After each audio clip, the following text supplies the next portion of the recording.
એટલે પછી બધા કહે છે માતાજીની જય, બોલો ભદ્રકાળી માતની જય. જ્યારે દાખલા બરાબર વાગતા ધૂમ ધૂમ ધૂમ ધૂમ ધૂમ અને પછી કંઈ બોલે લાંબુ મંતર, એ ચાર ચોકમાં રમવા વાળી આય માં આવે જ નહીં. એ મારા મમ્મી પપ્પા વિશે બીક ના લાગે, કીધું બીકને હું ના લાગું. આપણે નાખું સબ સાધના, તો એવું મેં સાંભળેલું કે એ શબ્દને કાઢે, પછી એને નવરાવે, પછી એના પર પૂજા કરે. અને જ્યારે આવી રીતે થાય તો ભૂવો છે ને પેલી માતા કાઢવા બદલે બીજી બે માતા ઉમેરી દે. દરેક ગામમાં તો એક માતાજીનો ભૂવો હશે. ભયંકર ભૂતાવળ આકાશમાં ઘૂમી રહી હોય એવું જણાશે. અને એના કિરણો માધાતાઓને નીચે એના મગજને ભ્રમિત કરતા હોય એવું જણાશે. કોઈ કહેશે કલ્કી અવતાર થશે. ક્યાં કલ્કી અવતાર? કપાળમાંથી કલ્કી અવતાર થવાનો છે. અને આ બધા જે છે એ કૌભાંડ ખુલતા જશે. અચ્છા, ખુલશે. હા, સંતોના પણ આસુરી તત્વોનો ઉદય થશે. તો 2025માં શનિની સાથે રાહુ આવશે. તો રાજકારણીઓ છે ને ઊંઘ ના આવે એવું વર્ષ ગણાશે. 2025નું. હા, તો સરકાર બેનું રક્ષા કરે તો સારું. ઘરમાં દાખલું ના ખાલે તો સારું. અમુક કોમાં ઢોલ વગાડતા વખત મજા હોય. એટલે સલમાન માટે મે મહિના પહેલાં સાચવવું પડે. ઇટલીના એક પ્રેસિડેન્ટ છે જિયોર્જિયા મેલોની. એમની કુંડલી જોતા શું લાગે છે? કારણ કે એની તમે અભ્યાસ કરો હમણાં થોડી વાર પહેલાં એમની વડાપ્રધાનથી અને એમના સંબંધો સારા રહેશે. નમસ્કાર, સ્વાગત છે બેઠકના નવા પોડકાસ્ટમાં. અને આજના આપણા પોડકાસ્ટના ગેસ્ટ છે અંબાલાલ પટેલ, એટલે અંબાલાલ દાદા. એમની સાથે પૂર્વમાં એક પોડકાસ્ટ કર્યો હતો જે ખૂબ મજાનો રહ્યો હતો અને ઘણી બધી વાતો કરી હતી એ વખતે પણ, આબોહવાને લઈને પણ, તંત્ર મંત્રની, જ્યોતિષશાસ્ત્રની. આજે પણ એવી જ વાત છે, પરંતુ આગામી 2025નું જે વર્ષ છે એ કેવું રહેશે દેશ માટે, લોકો માટે, એના ઉપર વાત છે. 2050 સુધીમાં વિશ્વયુદ્ધ જેવી કંઈ સંભાવનાઓ બને છે કે નથી બનતી, એના ઉપર પણ વાત છે. સાથે સાથે ઘણા એવા મહાનુભાવો છે કે મોટા કલાકારો છે, જેમ કે નરેન્દ્ર મોદી સાહેબ થઈ ગયા, જ્યોર્જિયા મેલોની થઈ ગઈ, કે પછી રાહુલ ગાંધી છે, કે સલમાન ખાન છે. આમની કુંડલી શું કહી રહી છે કે 2025નું વર્ષ આમના માટે કેવું રહેશે, એના ઉપર પણ વાત કરી છે. પોડકાસ્ટ ખૂબ ઇન્ફોર્મેટિવ છે, ઘણું બધું શીખવા, સમજવા અને નવું જાણવા મળે એવું છે. તો એન્ડ સુધી જોડાયેલા રહેજો. ચેનલને સબસ્ક્રાઈબ કરી લેજો. વિડીયો ગમે તો લાઈક કરો, કમેન્ટ કરો, શેર કરો. ચાલો શરૂઆત કરીએ.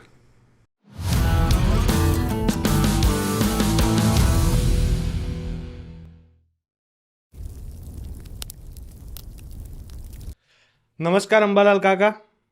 આભાર આપનો બેઠક ચેનલમાં. ખૂબ ખૂબ સ્વાગત છે. તમે આજે ફરી એકવાર પધાર્યા બેઠકમાં. આપણે ગયો પોડકાસ્ટ કર્યો, લોકોએ બહુ પસંદ કર્યો. 2025નું વર્ષ આવી રહ્યું છે. લગભગ આ પોડકાસ્ટ રિલીઝ થશે એટલે વર્ષ ચાલુ થઈ ગયું હશે. એટલે 2025નું વર્ષ કેવું રહેશે જ્યોતિષની દ્રષ્ટિએ, આબોહવાની દ્રષ્ટિએ, આ બધી જાણવાની ઉત્સુકતાવશ તમને બોલાયા છે આજે ફરી. તો આપણે શરૂઆત ત્યાંથી જ કરીએ. 2025નું વર્ષ કેવું છે ગુજરાત માટે અને આખા ભારત માટે પણ? 2025માં શનિ મીન રાશિમાં આવે છે.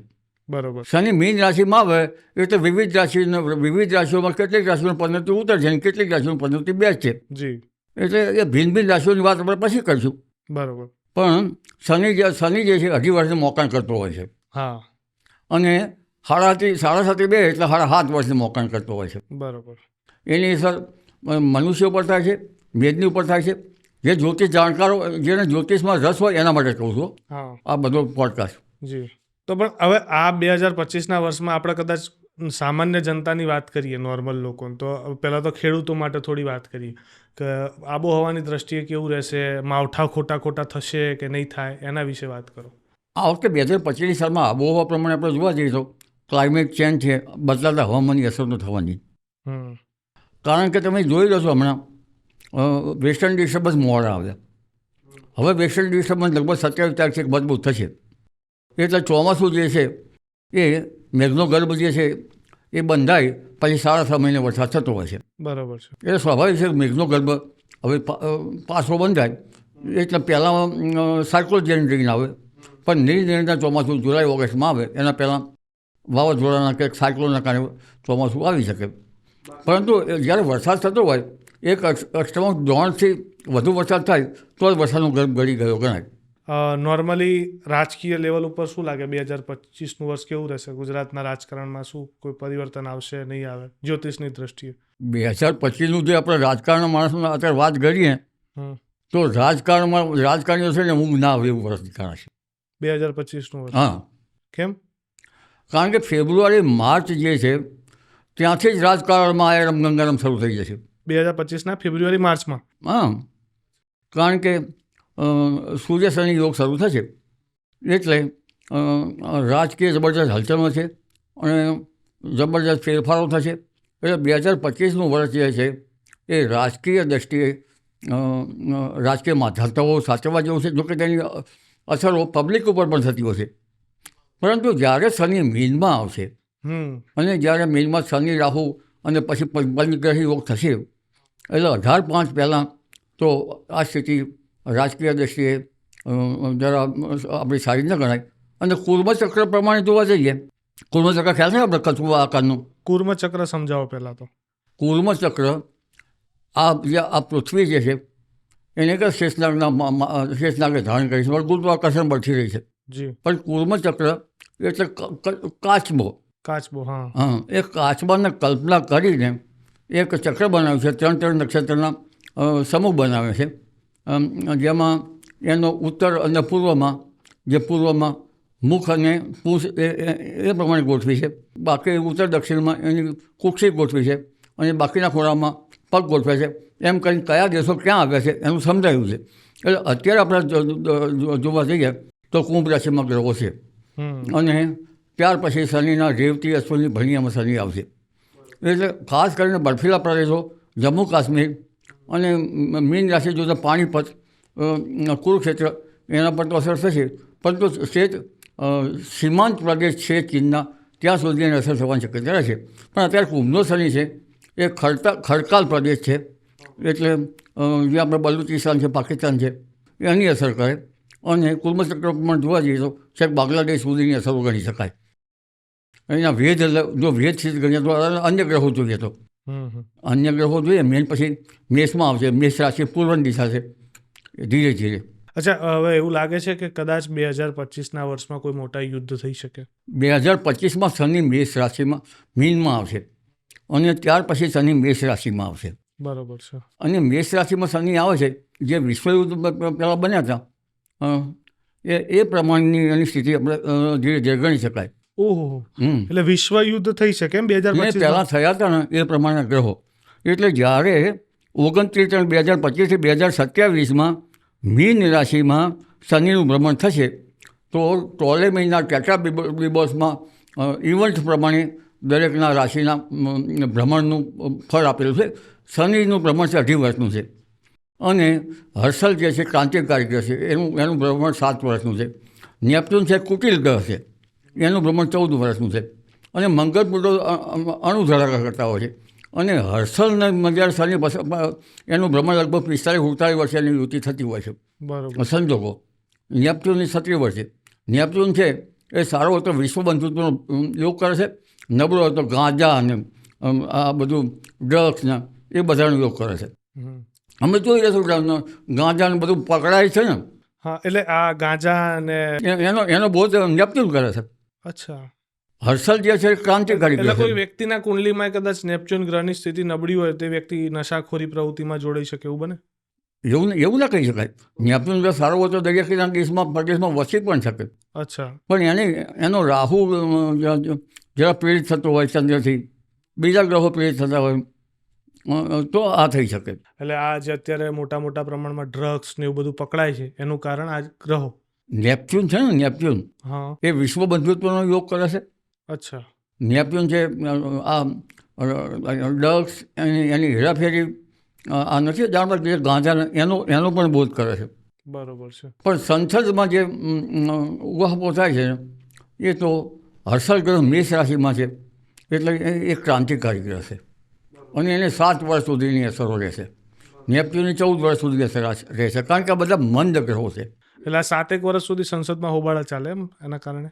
મેષ રાશિમાં છે એટલે એની અસર તો ક્રાંતિકારી તો છે જ મેષ રાશિ.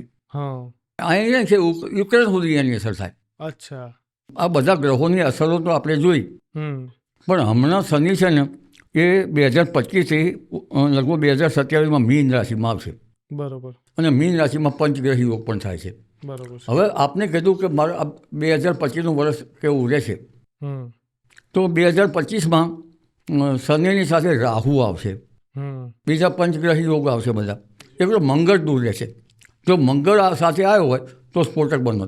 બરોબર છે. પણ મંગળની દશા ધીરે ધીરે 1805 પછી લગભગ રાહુ કુંભમાં આવશે. ત્યાં સુધી તો ઘણા પરિવર્તનો આવશે મીન રાશિમાં. મીન રાશિ એ પાણીની રાશિ છે, જળની રાશિ છે. જળની રાશિ, જળની અસરો થઈ શકે. અને કુર્મચક્ર પ્રમાણે એની અસરો જે છે કાશ્મીર, બર્ફીલા દેશો, ઈશાન ખૂણાના ભાગો અને હાલમાં જોવા જઈએ તો થોડાક ઉત્તરના ભાગો, એટલે છેક બર્ફીલા પવનથી માંડીને છેક નાગાલેન્ડ, અરુણાચલ પ્રદેશ, ચીન સુધી તેની અસર થઈ શકે. જે મેષ રાશિમાં જે અસરો જે છે આપણે અત્યારે તો મીનમાં છે, પણ આ હર્ષલના બધા મેષમાં છે. એટલે પાણીવાળો બાંગ્લાદેશ પણ દરિયાના નજીક જ છે ને. હર્ષલ તો ક્રાંતિકારી ગ્રહ છે જી. એટલે પાકિસ્તાનમાં અસર થાય, બલુચિસ્તાનમાં થાય, ખરકાર પ્રદેશમાં થાય, આતંકવાદી પ્રવૃત્તિ વધે અને બાંગ્લાદેશ સુધી તેની અસરો થાય. કારણ કે વચમાં કૃતિકા રોહિણી, કાચબાનું મુખ્ય જે છે વચલો ભાગ, એ કૃતિકા રોહિણી એ બધા નક્ષત્રો આવે છે વચ્ચે. બરોબર છે. અને નક્ષત્રના વેદ પણ થતા હોય છે. હવે એવું લાગે છે કે જે તમે કીધું કે આ બધી અસરો છે મોટી મોટી, આ ભારત ઉપર મોટા પાયે ઇમ્પેક્ટ પહોંચાડશે, અસર કરશે કે નહિવત જેવી અસર રહેશે કે મધ્યમ રહેશે, શું લાગે છે? મેદની જ્યોતિષ પ્રમાણે આ તો વિચાર વિનિમય જ કરીએ છીએ. ઓકે, હા. કારણ કે હવે તો પાઠશાળામાં પણ હવે યુનિવર્સિટીમાં પણ ભણાવવામાં આવે છે. એ તો દેશ ઉપર તો તેની અસર વિપરીત થઈ શકે. બરાબર છે. કારણ કે આપણા દેશનું જે લગ્ન છે એ આપણે વૃષભ લગ્ન ગણીએ. એની અસર પાર્લામેન્ટ કે બધા જે છે 11મું સ્થાન છે એ બધા ઘણા પાર્લામેન્ટના દોર બીજા છે. પાર્લામેન્ટ જબરજસ્ત ઉભારા થઈ શકે. પાર્લામેન્ટમાં જે આ બધા ગ્રહો જે આવે એ હમણાં તો જોયું ને, લગભગ 2, 3, 4, 5, 8, 9, 10 ને 11, 10મે શનિ હતો. હા, 10મે શનિ હતો ને. જે હર્ષલ હતો એ 12મી હતો. વરવા દસ્યો જોવા ના મળ્યા પાર્લામેન્ટમાં. આંતરરાષ્ટ્રીય પાર્લામેન્ટોમાં પણ આની અસર જોવા બધે જોવા મળી. હર્ષલનો 7 વર્ષ સુધીનો ક્રાંતિકારી અસર હોય છે. પરંતુ જ્યારે મિલમાં તો બધા ગ્રહો ભેગા થશે ત્યારે કેવું થશે? એટલે પરિસ્થિતિ વધારે વણશે. પરિસ્થિતિ વણસવાની શક્યતા છે. દેશ વિદેશના સંબંધો સાચવવાની જરૂર છે. શરૂઆતમાં તો આપણે જોવા જઈએ તો જે મીન રાશિમાં 11મા ભાવમાં અત્યારે તો ગ્રહો આવશે. એટલે 11મા ભાવમાં આપણી જે રાજકારણ આપણા ચૂંટીને મોકલેલા સભ્યો છે એમને પહેલાં સંયમ જાળવવાનું રહેશે. બરાબર છે. પાર્લામેન્ટમાં પક્ષાપક્ષી વચ્ચે અંદર દ્વંદ્વ થાય, મતભેદ પડે. 2025માં કદાચ ગુજરાતમાં ફરી ઇલેક્શન થઈ શકે એવી પરિસ્થિતિ બને, શું લાગે છે? ગુજરાતના લગ્નમાં તો જોવા જતાં ગુજરાતમાં ફરી ઇલેક્શન આવ્યું તો નથી જણાતું. ખાલી અંદર જ પક્ષાપક્ષી ને મતભેદ. આપણે ગુજરાતમાં નથી, ઇન્ડિયાની વાત કરીએ, ભારતની વાત કરીએ. વૃષભ લગ્નથી ગણ્યું અને મકર લગ્નથી ગણીએ તો પણ 3જું સ્થાન આવે છે. ભારતની રાશિ મકરથી ગણીએ તો. બરાબર છે. મકર રાશિ પણ એની છે. તો ભારતમાં તો કોઈ ઇલેક્શનની સંભાવના જેવું છે જ નહીં ને? ભારતમાં મિડ ટર્મ ઇલેક્શન જે છે એની સંભાવના જો ધ્યાન રાખવામાં રાજકીય માણસો નહીં આવે તો નકારી પણ ન શકાય. અચ્છા, એટલે કદાચ બને કે ઇલેક્શન જેવી પરિસ્થિતિ આવી પણ શકે. હા, કારણ કે ગ્રહો મે મહિના પહેલાં તો ગ્રહો આખા જે મીન રાશિમાં શનિ, રાહુ, કેતુ, પંચગ્રહી યોગ થાય છે. જી. મંગળ હોય તો 16% વધારે થાય, પણ મંગળ મિથુન કર્કમાં જ રહે છે. બરાબર છે. એટલે આખું વર્ષ જે છે એમાં આ વર્ષ જે છે બરાબર છે નહીં. અને આખું વર્ષ આપણે અન્ય બાબતો જોવા જઈએ, માત્ર રાજકીય વાતો કરવી છે, જનરલ બધી વાતો તો અવકાશમાં ગ્રહોની અસરો થાય છે. શનિ રાહુની અસરો સ્ફોટક છે. આસુરી તત્વનો ઉદય થશે. અને શુક્ર રાહુ હોવાથી જે નથી આપણે કહેતા માતાજીમાં એવી રીતે ભૂતો પ્રેતો, હા, ભૂત પ્રેતાદી જે દુનિયા જે છે એની અસર આપણે આધ્યાત્મિક વિઝનથી જોઈએ તો ગણાય. ગ્રહોની અસરો થાય છે, માધાત્મ પર અસર થાય છે, પણ જે સત્વગુણ, રજોગુણ અને તમોગુણની દ્રષ્ટિએ આપણે ગીતાના જોવા જઈએ તો આસુરી તત્વનો ઉદય થશે. અને આસુરી તત્વનો ઉદય મે મહિના સુધી થશે. એટલે આ અરસામાં ભૂવા જે છે, અમુક ખોટા ભૂવા છે, પછી ભોપાળા કેટલાક જે સંતો જે છે આપણે એમનો વ્યવહાર ભદ્ર વ્યવહાર ન હોય અને આ બધા જે છે એ કૌભાંડો ખોલતા જશે. અચ્છા, ખુલશે. હા, સંતોના પણ. બરોબર છે. એટલે સાચા સંતોએ એને આ ગ્રહો તો એને નડતા હોય છે. ગ્રહો તો શું છે કે આપણા જન્મનું ફળ બનાવતા હોય છે, પ્રારબ્ધ કર્મો પણ બતાવતા હોય છે. પ્રારબ્ધ કર્મો તો ઋષિમુનિઓને નથી જોડતા, રામને વનમાં જવું પડ્યું હતું. એ બધાએ સાચવવા પડશે. કારણ કે આસુરી જે સંપત્તિ જે છે એ તમોગુણી હોય, અને તમોગુણ જે છે ઘણો એ ઈચ્છનીય નથી. આવા વખતમાં ખોટા જે બની બેઠેલા જે છે સંતો અને અંધશ્રદ્ધા એનું વધુ પડતો ફેલાવો ના થાય તો સારું, નકર માણસ ખુબાર થઈ જાય. કારણ કે અંધશ્રદ્ધામાં આપણે જોવા જઈએ છીએ અત્યારે હાલ જોવા જઈએ તો નાની છોકરીને દામ આપવામાં આવે છે, એ ખોટું જ છે ને. ખોટું જ છે. અને આ અરસામાં ગ્રહો પોકારીને કહે છે કે ભાઈ આ વર્ષ જે છે એ આસુરી તત્વનો ઉદય થવાનો છે, માતાજીનો ઉદય થવાનો છે. શિકોતરાનો ઉદય થાય કેવું થાય? 64 જોગણીઓનો ઉદય થાય તો, અને ખરપડ લઈને મહાકાળીમાં આવો તો શું થાય? પ્રલય જેવી પરિસ્થિતિ થઈ જાય. હા, મહાકાળી તો મહિષાસુરનું મર્દન કર્યું હતું. મહિષાસુરનું મર્દન કરવા તો મહાકાળી આવવામાં આવી શકે, કારણ કે અરાજકતા તો છે જ આ બધી. અને જ્યારે મહાકાળી મર્દન, અમે કોરોના આવ્યો ત્યારે કેવું થયું હતું? જાણે હમણાં પારડા ઉપર બેસીને આવ્યો એવું થતું હતું ને. અત્યારે વાતો કરતા ચપ્પલે માણસનું મૃત્યુ થઈ જતું. અને જ્યારે ખરપડ યોગ થતો હોય, ગ્રહો ખરાબ હોય, માતાજીના કે આવા યોગોમાં બધું આસુરી સંપત્તિમાં તો આવું વધારે થતું હોય છે ને. તમે અંબે માતાને ત્યાં જાઓ તો તમને ધૂળતું કોઈ જોવા નહીં મળે. ધૂળવું તો એ આપણે કોઈ ભગવાનની ટીકા ટિપ્પણી નહીં કરતા, એ શ્રદ્ધા હોય તો બધા નહીં કરતા. પણ જ્યારે અંધશ્રદ્ધામાં જ્યારે ફેલાવો થાય છે ત્યારે આપણે એની વાત છે. કારણ કે ભૂવા પાસે કોઈ જાય એ એનું દુઃખ દર્દ દૂર કરવા જાય છે. ગ્રામીણ ક્ષેત્ર બહુ હોય છે, દરેક ગામમાં તો એક માતાજીનું ભૂવો હશે. આ તો આસુરી સંપત્તિ ઉદય થવાનો ત્યારે જ્યારે ભૂવાના પાસે જાય કોઈ તો એને માતાજી કઢાવવા જાય. ગામમાં તો આવશે ને લાકડા બાકડા ચૂડીને કોઈ એવું બાઈ હોય ત્યારે ચૂડાઈ કરવામાં આવે છે. અલગ અલગ જાતના તમને કસ્ટમ કેવા છે, સાંભળો છો કેવા રિવાજો છે પછી. અને જ્યારે આવી રીતે થાય તો ભૂવો છે ને પેલી માતા કાઢવા બદલે બીજી 2 માતા ઉમેરી દે, એની બીજી 2 માતા ઉમેરી દે. એટલે પેલી બાઈ તો જે છે ને એ ધૂળતી જ રહે, માનસિક અસર જ રહે. સાયકોલોજી ડૉક્ટરો પણ નથી બનાવી શકતા, એટલે પેલી બાઈનું તો આઈ જ બને. ઘણા સારા હોય છે કે જાઓ તમે કૂતરાનો રોટલો રાખી દો, તમે આમ થઈ જાઓ, એવું સેવા કરવાવાળા હોય છે. પણ એમ કે આ 24 કલાકમાં સર જે પૂજે વિષા ઉનું કો ક્યાં કરે જગદીશા, ખબર છે? વિષા યંત્ર પૂજે તો એને જગદીશા શું કરી શકવાના હતા? આવું કહે છે. 24 કલાકમાં નિકાલ. પેલી બાઈના છૂટાછેડા થયા છે તો તને બીજું ક્યારે મળશે? તો 24 કલાકમાં નિકાલ કરી દે અને પેલી બાઈના 5-10 હજાર પડાવી લે. એટલે આ 24 કલાક નિકાલવાળા માટે કોઈ આ જે પેલું વશીકરણ તંત્ર મંત્ર આ બધા જે ખોટા તાંત્રિકો હોય છે એ લોકોનું પ્રમાણે આવા સમયમાં વધે. આસુરી તત્વનું એ તો કહું છું. આસુરી તો પણ ઘણી બધી પ્રવૃત્તિઓ છે.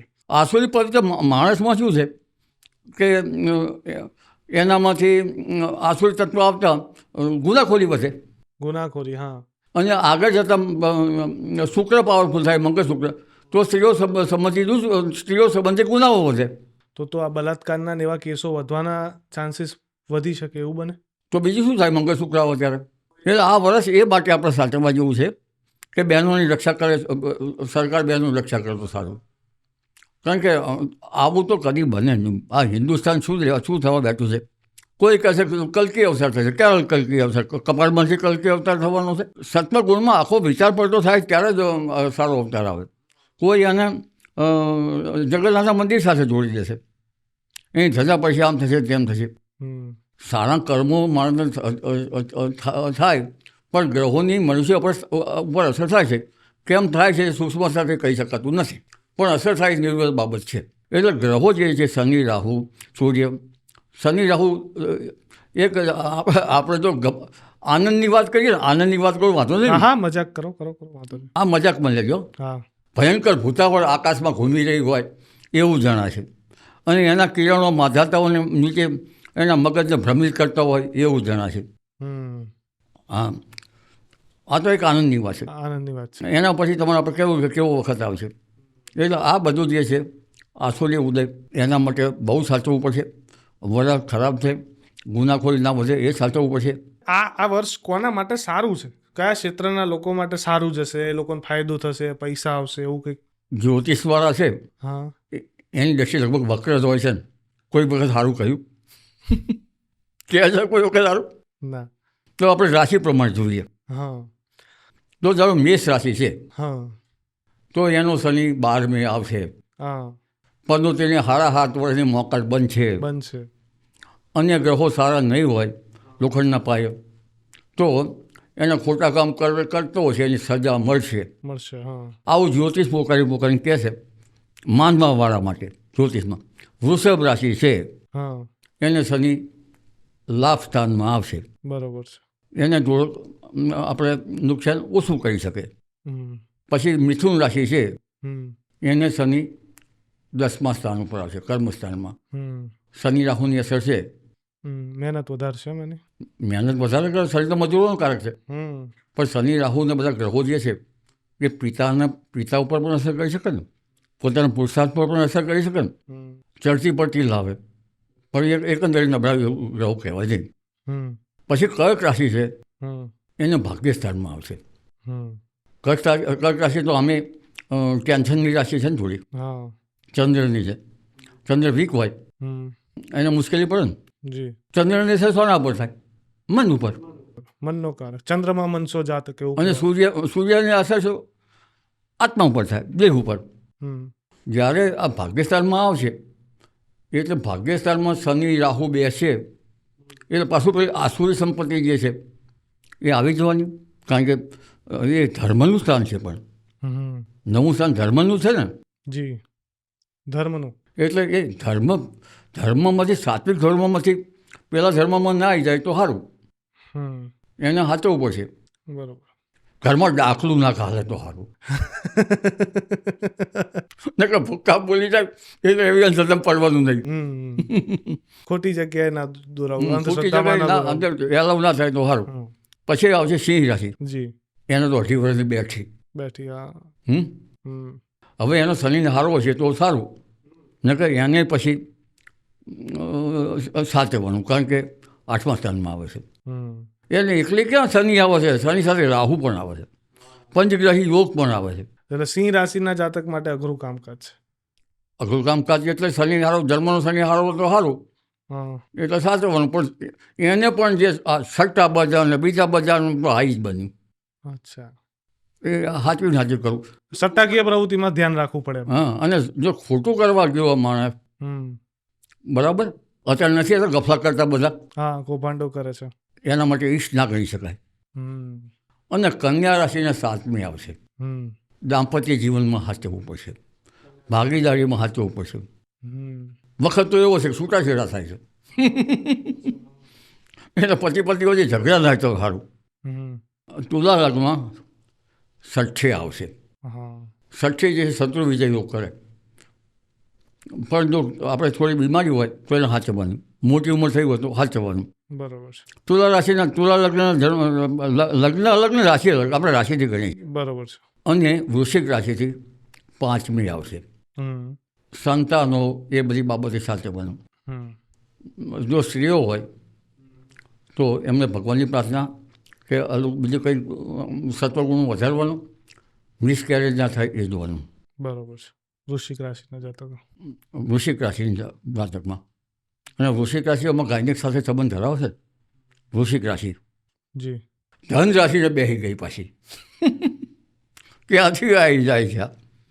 ચોથે શનિ 18 વર્ષની મોકાણ કરતો આવ્યો પાછો.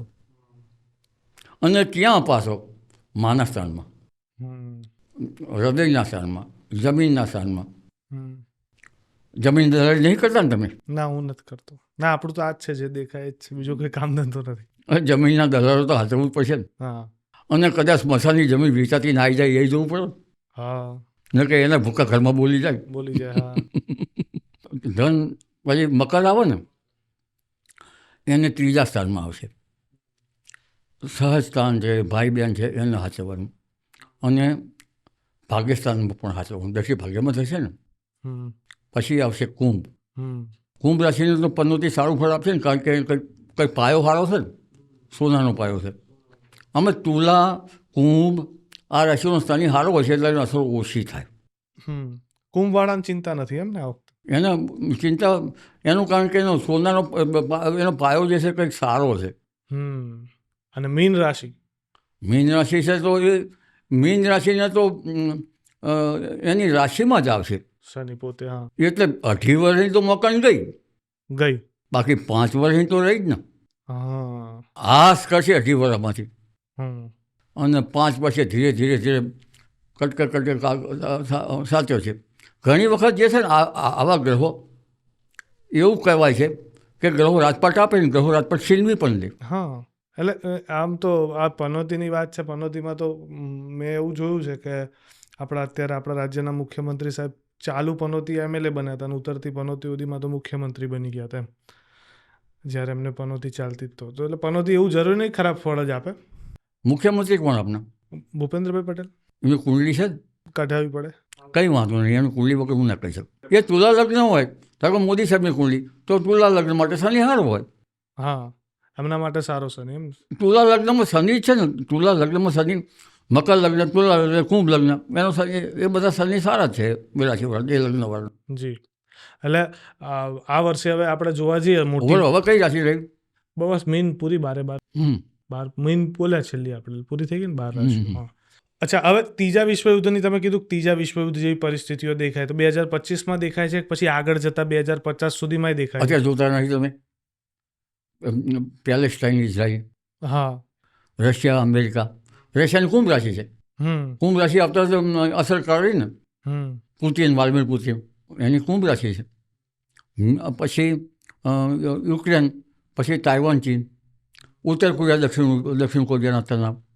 વિશ્વમાં તણાવ જ છે. એટલે હાલ મીન રાશિ પ્રમાણે આપણે જોવા જઈએ તો એની અસર 3 મહિના ટેટાબેસ પ્રમાણે શનિનું પ્રમાણ ગણીએ તો પોર્ટુગલ ને સ્પેન એ ઉપર અસર થઈ શકે. સ્પેનમાં ને બધી જગ્યાએ કદાચ યુદ્ધોની પરિસ્થિતિ સર્જાય. યુદ્ધ પરિસ્થિતિ એને ઘણી અસરો એના પર થઈ શકે. અચ્છા. જનરલ તો બધા ઉપર જ અસર થતી હોય છે, હા, પણ સ્પેન જે એના ઇવેન્ટ છે એ પ્રમાણે છે, એ સાચવવું પડે. પણ ખાસ સાચવવાનું છે 2029થી 2032 વચ્ચે મેષ રાશિમાં શનિ જ્યારે મેષ રાશિમાં આવશે. મેષ રાશિ અમે બોમ્બ ધડાકાની રાશિ છે, અગ્નિતત્વની રાશિ છે, અને આબોહવા પ્રમાણે જોવા જઈએ તો વાવાઝોડા વધે. વાવાઝોડા વધી જાય કારણ કે ગ્રહો પ્રચંડ નાડીમાં આવે. આ વખતે સાયની રાશિ ગણી છે, ટેટ્રાબેલો છે તો સાયની રાશિ ગણી છે. મેષ રાશિ આંગ્લ પ્રદેશ, આંગ્લ એટલે ઇંગ્લેન્ડ ઉપર અસર કરે છે. ઇંગ્લેન્ડ.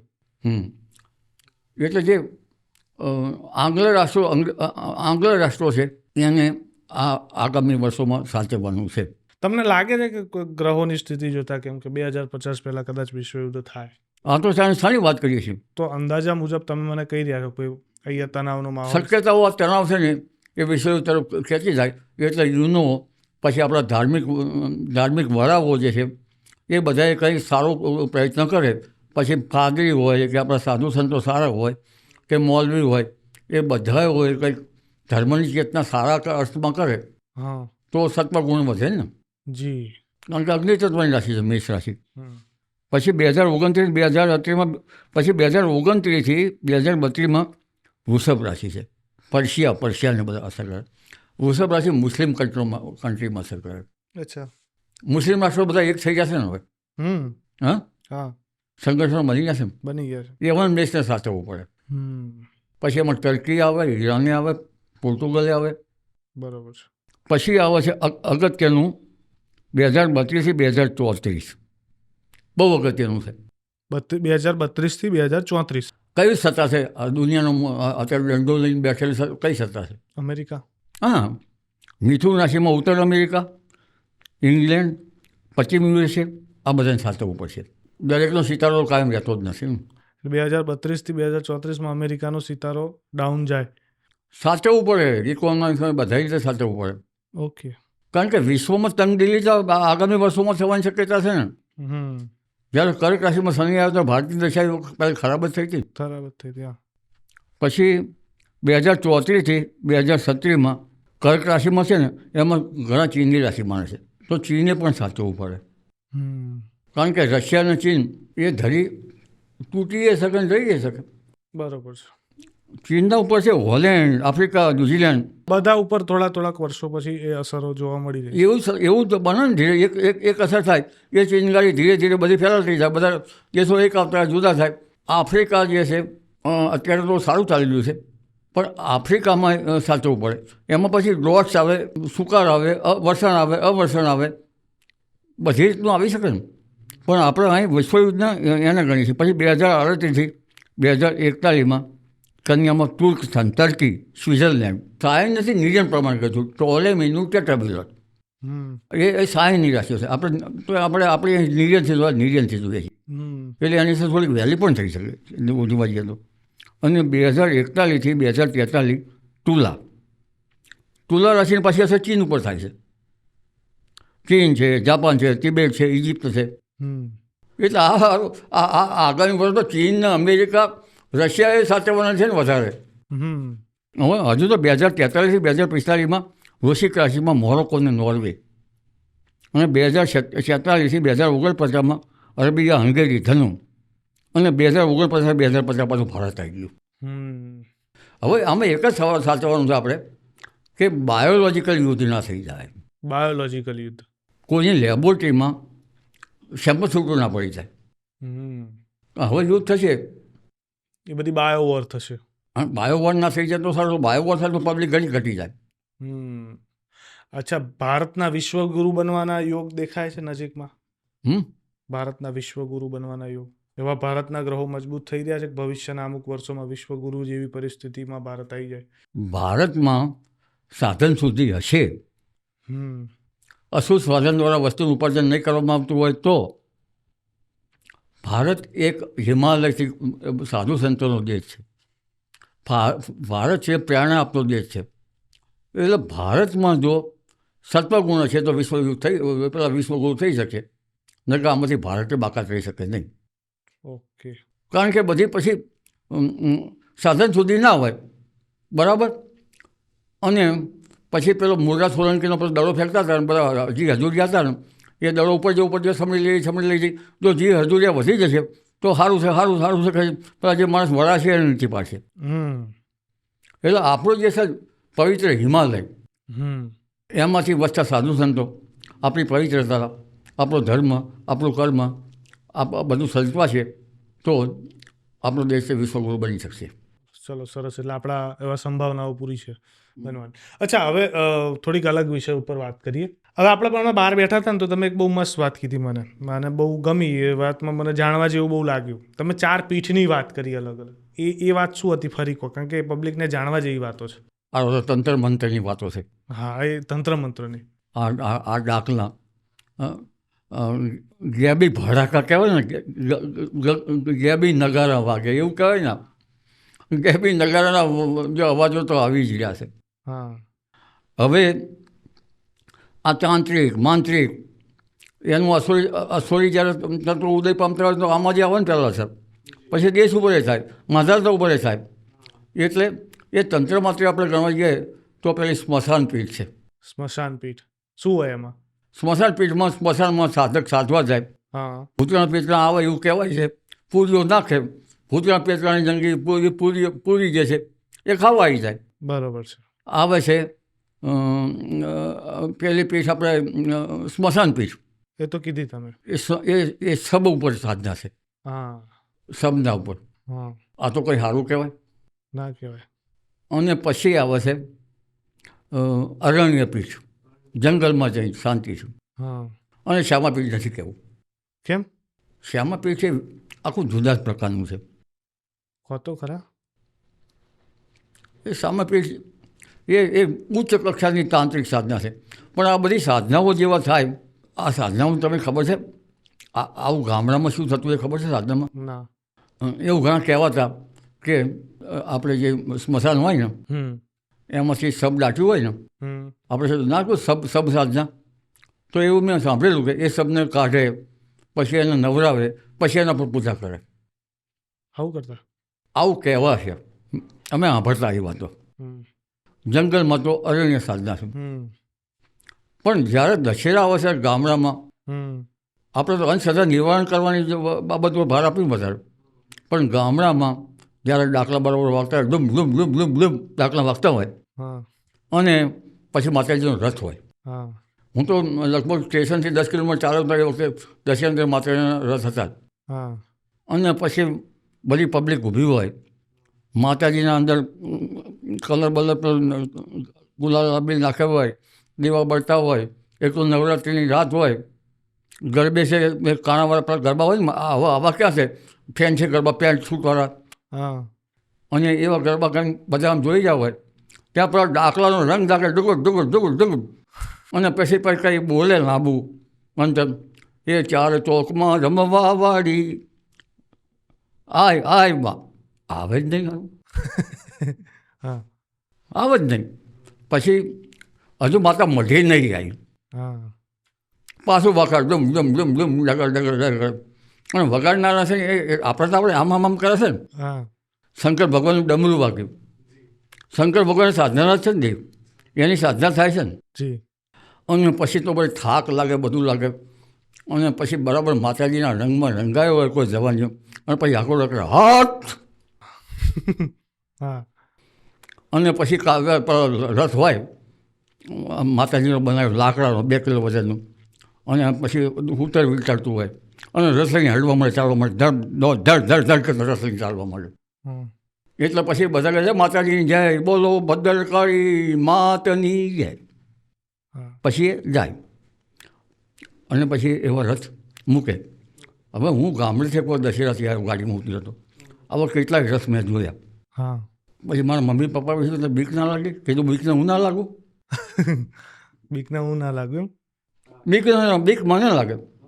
પણ એક વખત અમારે એવું થયું કે રામધૂન ચાલતી હતી, નગર તૂટ્યું, 3 કિલોમીટર મંદિર ગણપતિનું જંગલમાં, કે ભાઈ બીજું નગારો લઈ આવો. કે હું ને બધે ભાઈ નગારો લેવા આવે. ત્યારે એમ કહેવાય છે કે આ વળગુંદો છે ને, ત્યાં એક ભૂત પ્રેત રહ્યા છે. બરાબર. ભૂત પ્રેત. મેં કીધું પ્રેત કેવું રહ્યા છે, કે હું પછી નગારો લઈને આમાં વગાડવા માંડી પડે. પેલો મારા જોડે માણસ છે ને એ બીક લાગવા માંડી એનું. પછી કે અહીં રહ્યા છે, જરી રહ્યા તો કે બીજી ક્યાં સીધું નીકળે, ઉતરતો ખરી, કોઈ ઉતરીએ નહીં. ઘેર આવ્યા. અહીં ચૂડેલો બુડેલો તમે જોયેલી નહીં ને જીવનમાં? જોયેલી? ચૂડેલ નથી જોઈ મેં. નહીં જોઈ? એક તમને અનુભવ કહ્યો હતો, પણ એ સાચી ખોટી મને નહીં ખબર. ચૂડેલ જોઈ નથી. અમે ખેતરમાં જઈએ એ સ્મશાનમાં જે દાટેલા હોય એ ત્યાં આપણે જઈએ, પણ આપણા આગળ દાંતી હોય, દાંતી ખબર છે? દાંતી ખબર. હા. ધારીઓ મોટો, દાંતી નાની. દાંતી વગર હાથમાં લોખંડનું તો કશું ના હોય ભૂત. એવું એમ કહેવાય છે. કહેવાય. હા. તમને બીક લાગતી? પણ આમ ખેતરમાં જતા ભૂતની બીક લાગતી ખરી? નીચે સાપની વિંસીની હેરાન બીક લાગતી, ભૂતની ના લાગે. ભૂતની નહીં. તેવું એકદમ ખેતરમાં સ્મશાન જોડે હોય તો સ્મશાનમાં જમેલા છીએ. સ્મશાનમાં બેન સ્મશાનમાં જમણવાર થયેલા છે. અને અત્યારે આપણા સિદ્ધપુરમાં થાય છે ને. સ્મશાનમાં જમણવાર થયેલા? સ્મશાનમાં જમણવાર થયેલા છે. સ્મશાનમાં ખાવાની ડીશ તો મજા જ આવે ને. મજા આવે એમ? સ્મશાનમાં આપણે કે સ્મશાનમાં તો સબ જતું રહ્યું હોય, બળી ગયું હોય. પણ આવું આ જે બધું ગામડામાં આ બધું આ રીતનું હતું. ઘણી વાર કહે કે ભાઈ અમે ગામમાં હતો, મને કહે પેલા કૂવો છે ને ત્યાં પેલું ઝાડ છે ને ત્યાં તમે ખીલી ચોળી આવો. તો હાચા ત્યાં ભૂત રહ્યા છે. મામું મકડી રહેતો છે. કોણ રહેતું છે ઝાડમાં? મકોડો. પછી પેલો આપણે કહેવાય છે ને, કોણ હલાવે પીપળીને, કોલ હવા દાખડીને, એક બીજું ભાઈની બેની લાડકીને એ ને બીજું એક આવતું હતું ને.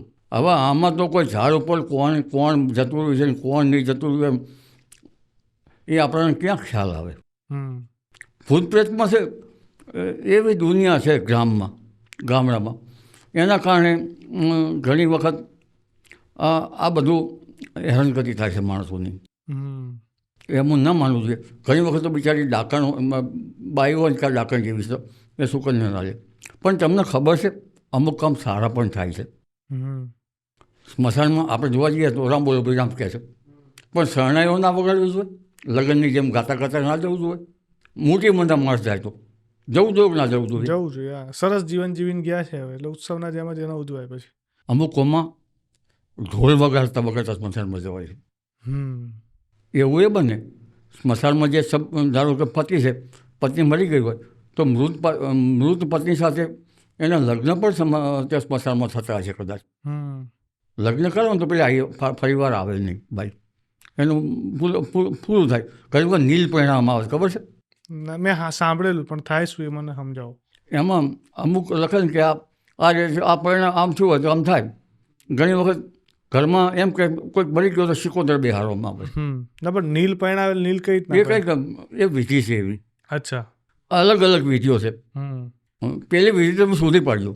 કોણ સ્મશાનમાં લગ્ન કરવામાં આવે છે હા, એ શોધી પાડજો તમે. અચ્છા. લગ્ન તમે કીધું ગામડાઓમાં આવું બધા રિવાજો અને આ બધી પ્રથાઓ તમે વાત કરી. ગામડામાં નહીં, અમુક કોમોમાં પણ હોય છે, પણ સ્મશાનમાં ઢોલ વગાડતા જાય એ તો સુરાપુરાનું કામ છે ને.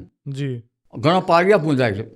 ઘણી વખત જે મહંતો જે છે એમને સબને સમાધિ આપવામાં આવે છે, તો એમને પણ શ્રદ્ધા રાખવામાં આવે છે. શ્રદ્ધા અને પ્રાર્થનાનું પરિબળ તો છે.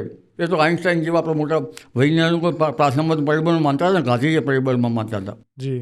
પણ આવી જે બધી બાબતો જે છે એમાં લોકોને લૂંટવામાં ના આવે તો સારું. અચ્છા, અમુક લોકો મરણ પછીનું 12માનું નહીં જમતા હોતા, ખબર છે? હા, એ 12માનું ને એવું એમ કહેવાય છે કે 12 દાડા સુધી આ બધું રહેતું હોય છે, 12-13 સુધી. હા, એવું કહેવાય છે. એ બધું ગરુડ પૂર્ણમાં બધું ગરુડ પૂર્ણ ઉલ્લેખ છે. નથી કહેતો કે જીવડા જન્મ લેવા આવશે તો મહીસ ઉપર પાડા ઉપર બેસીને આવશે, કહેવામાં આવે છે ને. આજે તમે વાત કરી કે આ મરણ પ્રસંગની, પણ આમાં હું જે પૂછું છું એ વસ્તુ એવી કે અમુક લોકો હોય જે 12માનું ના જમે, આવે ખરા પણ જમે નહીં, કે અમારાથી પ્રેત ભોજન કહેવાય ને, એટલે ના જમે. એમ પ્રેત ભોજન કહેવાય. પ્રેત ભોજન કહેવાય. 2025ના વર્ષમાં આપણા ભારત દેશના અંદરના અમુક લોકો એની કુંડલી વિશે મારે થોડું થોડું જાણવું છે. તમે રિસર્ચ કરીને આવ્યા છો એવું તમે મને કીધું હતું, એટલે મેં સવાલો બનાવ્યા હતા એ રીતના. સૌથી પહેલા સલમાન ખાન, એને છે ને અત્યારે મારી નાખવાની ધમકી મળેલી છે. 12મે શું આવે છે? શનિ રાહુ. મે પછી 12મે શનિ રાહુ આવે ને, મે મહિના પહેલા શનિ રાહુ પંચગ્રહી યોગે બને છે ને, શાના ઉપર દ્રષ્ટિ કરશે? એના શનિ ઉપર કરે ને દ્રષ્ટિ, એના બીજા સ્થાન પર. બીજા સ્થાનમાં શું છે? બીજું સ્થાન મારક સ્થાન પર ગણાય ને, એને સાચવવાનું થાય. શનિ બીજે દ્રષ્ટિ કરે. એટલે કયા મહિનાથી સાચવવાનું છે? લગભગ 18/5 પહેલાં, મે મહિના પહેલાં. સલમાન ખાનના સૂર્ય ઉપરથી શનિ રાહુ અને બધા ગ્રહો પસાર થાય છે 12મીથી. બરોબર. 12મું સ્થાન તો ઈષ્ટ ના ગણાય, અને એ શનિની દ્રષ્ટિ બીજા સ્થાન ઉપર થાય છે, મારક સ્થાન ઉપર. બરોબર છે. એટલે સલમાન માટે મે મહિના પહેલાં સાચવવું પડે.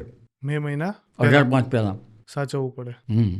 ઇટલીના એક પ્રેસિડેન્ટ છે જિયોર્જિયા મેલોની, એમની કુંડલી જોતા શું લાગે છે? કારણ કે એની તમે અભ્યાસ કરો હમણાં થોડી વાર પહેલાં એમની કુંડલી આપણે શું, એમની કુંડલી ગ્રહો થોડાક સારા થાય છે, એટલે આપણા મુખ્ય વડાપ્રધાનથી અને એમના સંબંધો સારા રહે છે. રાહુલ ગાંધીની કુંડલી જોતા 2025નું વર્ષ કે આગળનું જીવન એમનું કેવું રહેશે? એમના વડાપ્રધાન બનવાના યોગ છે? તો એમને 12મે શનિ રાહુ આપી જવાના. 12મે શનિ રાહુ એમને 18 પહેલાં તો સાચવવાનું. પછી મેષ લગ્નમાં જરા પ્રેમ લગ્નના યોગો તો છે. જી. એટલે રાહુલ ગાંધી પ્રેમ લગ્ન કરશે? 1, 2, 3, 4 18/5 પહેલાં સાચવવું પડે. ટૂંકમાં એમના માટે એકંદરે ગ્રહો સારા ગણી શકાય. એટલે વડાપ્રધાન બનવાના યોગ ખરા કે નહીં? વડાપ્રધાન બનવાના હમણાં યોગ ગણી શકાય નહીં, કારણ કે એમાં ગજકેસરી યોગ, સારા યોગ, સત્તાનું કારક સૂર્ય છે, એ પણ ધ્યાનમાં લેવું પડે ને. અચ્છા, નરેન્દ્ર મોદી સાહેબની કુંડલી જોતા કેવું રહેશે વર્ષાવર? એમના છઠ્ઠી જે છે ને એ મીન રાશિનો શનિ આવશે શત્રુ વિજય યોગમાં. બરોબર. એટલે શત્રુ વિજય યોગ તો બનશે, પણ તબિયત ખાસ થવી પડશે નરેન્દ્ર મોદી સાહેબને. આપણે બીજી બધી વાતો કરી, પણ એમાં હવે 2025નું વર્ષમાં આપણે ઘણું બધું વાત કરી, પણ કયા ફિલ્ડના, કયા ક્ષેત્રના લોકો છે જેમના માટે 2025નું વર્ષ સારું જશે નાણાકીય રીતે? 2025નું ક્ષેત્ર જે છે સંગીત, નૃત્ય, વાદ્ય, એ એમના માટે બહુ સાચવવું પડશે. સાચવવું પડશે, કારણ કે એ બધા શુક્રના અંડરમાં આવે. કોના માટે સારું જશે? સારું, ખરાબ નહીં, સાચવવું પડશે. કોને સારું જશે, ફાયદો થઈ શકે એવા કયા? 2025નું વર્ષ મધ્યમ છે, કોઈના માટે બરાબર સારું નથી. વિશ્વ માટે પણ સારું નથી. એટલે જ્યાં સુધી મે મહિના પછી લગભગ ઘણા માટે સારું થશે.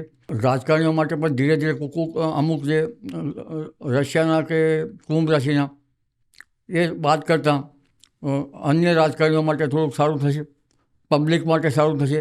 મહેનત કરવાવાળી પબ્લિક માટે સારું રહેશે આ વર્ષ. પણ ઇકોનોમિક જરા સાચવવી પડશે, કારણ ઇકોનોમિક પર બુધનું આધિપત્ય છે. બુધનો ઉદય 18/5 પછી થાય એટલે ત્યાં પછી તેના પહેલાં પછી ઇકોનોમી છે 18/5 પછી બદલાતી જોવા મળે. બરાબર. સારી પણ જોવા મળે. બહુ મજા આવી વાત કરીને, ઘણું બધું જાણવા મળ્યું. અને આવી જ રીતે આગળ પણ ભવિષ્યની જાણવા માટેની, આબોહવાની જાણવા માટેની માહિતી માટે તમને ફરી આમંત્રિત કરીશું. આભાર આપનો. Thank you so much.